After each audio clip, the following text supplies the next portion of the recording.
자, 아이들의 앞날과 관련된 수학 교과서 얘기한 데 이어서 두 번째 소식은 바로 대통령 얘기입니다. 자, 급했었는데 운명의 조사 이제 시작되는 것 같습니다. 김도혁 기자, 네. 대통령 이제 특검의 대면 조사 시작되는 거죠? 네, 그렇습니다. 이제 박영수 특별검사팀이 박 대통령의 대면 조사를 실시하겠다고 네. 입장을 밝혔고 저희 동아일보가 오늘자 이제 단독 보도를 했습니다. 네. 그 박영수 특별검사팀은 이제 박 대통령의 대면 조사 일시를 그 2월 둘째 주 후반, 2월 8에서 10일 정도로 보고 있는데요. 네. 실제로는 그 탄핵을 위해서라도 탄핵 절차에 그 조사 내용을 포함시키기 위해서라도 2월 둘째 주 초까지는 해야 한다라고 얘기를 했지만 그 박 대통령 측에서 조사 준비에 더 많은 시간이 필요하다면서 2월 둘째 주 후반이나 셋째 주로 넘겨달라고 얘기를 했습니다. 자, 그러니까 2월 8일에서 10일 사이에 대면 조사한다. 한 번만 할 것 같다고 얘기했고요. 청와대 밖에서 만난다. 그리고 기자들한테 카메라 앞에 소개하지 않고 조용하게 소환해 조사한다. 그거네요. 네, 그렇습니다. 특히나 이제 그 장소에 대해서는 이견이 없었다라는 반응인데요. 특히나 이제 제3의 장소, 단순히 청와대가 아니라 청와대 외에 청와대나 거기가 어디입니까? 지금 현재 거론되고 있는 것은 청와대 안전가옥이라 불린 안가가 하나 거론되고 있고 네. 또 연무관 그리고 그 청와대 인근에 있는 금융연수원 그리고 정부청사 인근에 있는 어떤 또 다른 사무실을 이제 얘기를 하고 있습니다. 하지만 그 장소 자체에 대해서는 언론에 공개를 하지 않고 그 대통령의 경호 문제라든지 이런 것들을 사전에 차단하겠다는 입장입니다. 자, 그러니까 공개하지 않는다 했으니 뭐 저희가 짐작만 할 뿐이기 때문에 실제로 대통령 소환 조사가 끝난 이후에 브리핑을 통해서만 우리가 알 수 있을 것 같군요. 네, 그렇습니다. 자, 이제 어쨌건 압수수색 하겠다는 얘기가 있는데 청와대랑 특검이랑 생각이 좀 다르다면서요. 네, 그 부분에 대해서는 이제 이견이 존재를 하고 있는데요. 특검 네. 측에서는 이번 주 내에 할 것이다라는 이야기를 하고 있지만 청와대 네. 측에서는 청와대 자체가 이제 보안 시설이다 보니 네. 압수수색 자체는 네. 승낙할 수 없다라는 거부 입장을 표명하고 있습니다. 네. 자, 어쨌건 헌재가 계속 탄핵 심판하고 있고 특검은 수사에 속도를 내고 있습니다. 박한철 헌재 소장이 오늘 그만뒀습니다. 6년 임기 마쳤는데요.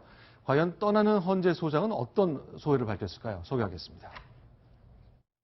헌법재판소는 지금 대통령 탄핵 심판이라는 위중한 사안을 맞아 공정하고 신속하게 절차를 진행하기 위하여 최선을 다하고 있습니다. 헌법 수호자 역할을 다해줄 것이라 믿습니다. 엄정하고 철저한 심리를 믿고 지켜봐 주시기를 부탁드립니다. 손수 변호사 나오셨는데 일단 헌재 소장 바뀌었으면 한 명 빠지고 8명이 하는 거죠? 네, 그렇습니다. 일단은 박한철 헌법재판소장도 헌법재판관이기 때문에 이제 그 임기 만료로 퇴임했으면 새로운 재판관을 뽑는 것이 원래 정상적입니다.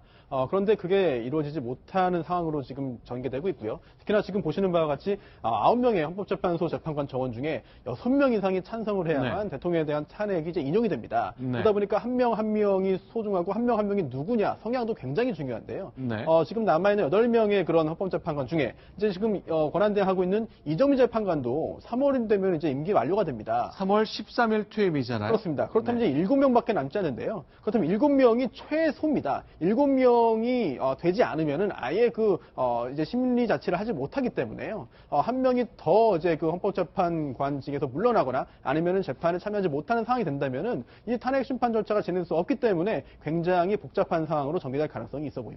그런데 이제 헌재 소장이 그랬잖아요. 오늘 퇴임했지만 며칠 전에 이정미 재판관이 3월 13일 날 퇴임하니 그 이전에 결론을 내겠다 그래서 아니 시한을 정해놓고 하는 게 어딨냐라는 논란을 불렀었거든요. 그 약속은 지켜질 가능성이 많겠네요.